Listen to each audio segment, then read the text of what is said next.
Pea Sharks, ¿cómo estás? Today we're going to read a book about a little girl who's learning about the island she's from, Puerto Rico, in Islandborn.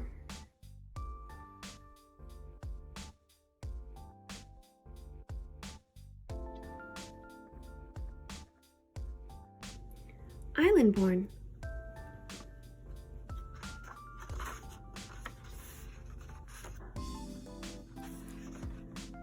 By Junot Díaz, illustrated by Leo Espinosa.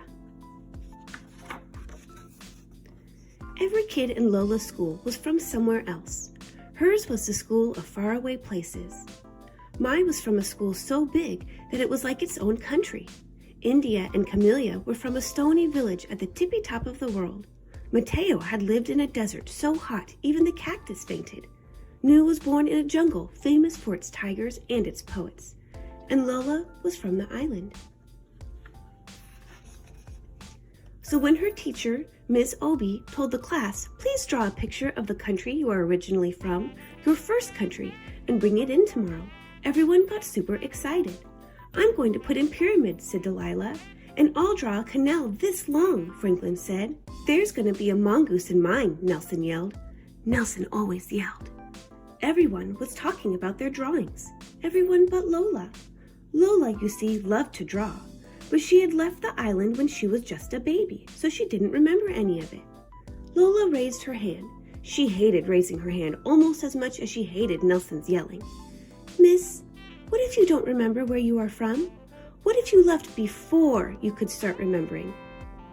No problema, Miss Obi said. Are there people around you who do remember?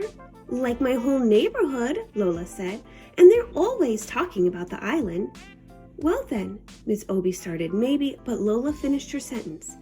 I should talk to everyone who does remember. I should draw from their memories. That's a very good plan, Lola, Ms. Obi said with a smile. Lola started feeling better about the assignment, but then she saw all the other kids chatting excitedly about what they were going to draw, and it made her sad. Everybody was remembering their first home, even Nelson, who forgot everything. Nelson even forgot his last name once for like an hour. Lola had always wanted to remember the island, but no matter how hard she tried, she never could. It was like a familiar word just at the tip of your tongue, but instead of a word, this was an entire world. Lola closed her eyes and tried to recall anything about the island, but nothing came up. She kept trying all through the school day. To help her focus, she put her fingers on the sides of her head, like her abuela psychic sometimes did. Are you okay? Her cousin Leticia asked as they walked home from school together. I have to draw a picture of the island, Lola explained, but I was just a baby when we left. Prima, you have to help me. I don't remember a lot either, except for the bats. They were as big as blankets, and they used to chase after me at night. Blanket bats! Lola pulled out her notebook and began to sketch. Leticia stopped Mrs. Bernard, who always sold them crispy empanadas after school. Mrs. Bernard, what do you remember most about the island? Why, the music, of course. The whole country is like the inside of Guira, like the inside of a drum. You mean like our neighborhood? Lola said. The neighborhood had so much music, it was like a radio with the dial broken off. On the island, there's even more music. There's more music than air, and everyone is always dancing. Even in their sleep, people dance. Sleep dancing, Lola sketched.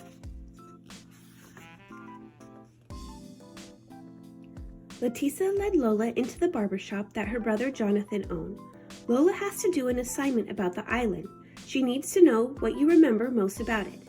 Wepa, said Jonathan, laughing. The agua de coco, how wonderful it tastes when you drink it right from the coconut. Mr. Rodriguez sat up in his chair. And the mangoes that are the size of your head and so sweet, they make you want to cry, Lola said. She loved mangoes. That's it exactly. How much color there is, said the woman waiting with her son. Colorful cars, colorful houses, flowers everywhere. Even the people are like a rainbow. Every shade ever made. Like us in here, Lola said. Even more color, the woman said. Agua, mango heads, rainbow people. Lola was trying to keep up. The island sounds so beautiful. Why did we ever leave? Well, it isn't all beautiful, the woman's son said. The heat is on you like 5 bullies. The oldest barber muttered, and other things. Like what? Lola wanted to ask, but the oldest barber had already turned away.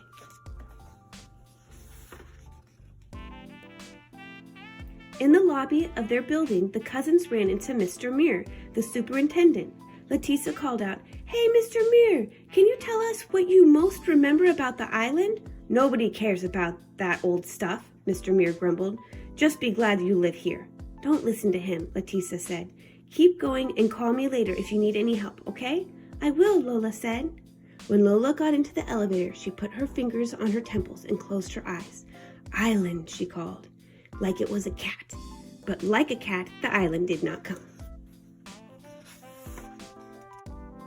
At home, Lola found her abuela in the kitchen table trying to finish a puzzle. Abuela loved puzzles.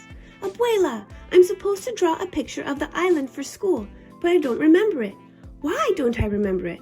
"Hija, you were just a baby when you left." "But the other kids remember. Just because you don't remember a place doesn't mean it's not in you." "Will you tell me what you remember most?" Lola asked. "Of course. What I remember most is the beaches. Hija, our beaches are poetry. You know, when you hear your favorite poem, that's how it is to be on our beaches. Fish jump from the waves into your lap, and at sunset, sometimes the dolphins will come out of the water to bow goodnight. And up north, where I'm from, there are even whales in the surf." "Beach poetry, dolphins, surfing whales," Lola sketched as fast as she could. Lola's mother stuck her head in from the kitchen. "Hija, what I remember most is the hurricane that hit the island right after you were born. Like the biggest, baddest wolf of all, it huffed and puffed and blew thousands of houses into the sky." "Where were we?" Lola asked, her eyes wide. "We were hiding under the bed, is where we were," Abuela said. "That's right," her mother said. "And you know what? You never cried once. You were such a brave little girl. I wish I could remember that," Lola sighed. "Well, it happened," her mother said. "You might not remember the island, but it remembers you." "You should really talk to Mr. Muir," Abuela suggested. "He knows more about the island than almost anybody." "We tried asking him," Lola said, "but he didn't want to help. Mr. Muir can be a little grouchy sometimes. Let me talk to Mrs. Muir. I bet you we can get him to help." Abuela called downstairs and shouted at Mrs. Muir, who then shouted at Mr. Muir. The old people were always shouting at each other. That's how they talked. Maybe Nelson was an old person in training. "Go on down," Abuela said. Mr. Muir said that he would try to help. Lola was a little nervous, but that didn't stop her from knocking on the super's door. Mrs. Muir let her in. "Look how big you've gotten, Lola. Mr. Muir is in his workshop. Go right on in." Mr. Muir looked up from the contraption he was fixing. "Your grandma says you've been interviewing people about the island." Lola nodded nervously. "Yes, sir. It's for a class assignment. What have they told you?" She flipped through her sketches. Bat blankets, more music than air, fruit that makes you cry, beach poems, and a hurricane like a wolf. "I see," Mr. Muir said. "So no one told you about the monster?" Lola's eyes got wide. She shook her head no. Even those who know don't always want to talk about him. Mr. Muir turned towards the old worn map he had of the island. "Our island has always been a beautiful place. It was when I was your age, and it is today. But even the most beautiful places can attract a monster. A long time ago, long before you were born, that's exactly what happened. A monster fell upon our poor island." For once, Lola's pencil didn't move. It was the most dreadful monster anyone had ever seen. The whole island was terrified, and no one could defeat it. It was just too strong. For 30 years, the monster did as it pleased. It could destroy an entire town with a single word and make a whole family disappear simply by looking at it. Lola's curly hair was uncurling with fear. Did you see the monster, Mr. Murr? Yes, all the time. Were you scared? We were all very scared. Lola's heart was pounding. So what happened next, Mr. Murr? What should always happen to monsters. Heroes rose up.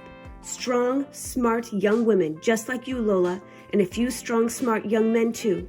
They got tired of being afraid and fought the monster. With a titanic battle that was.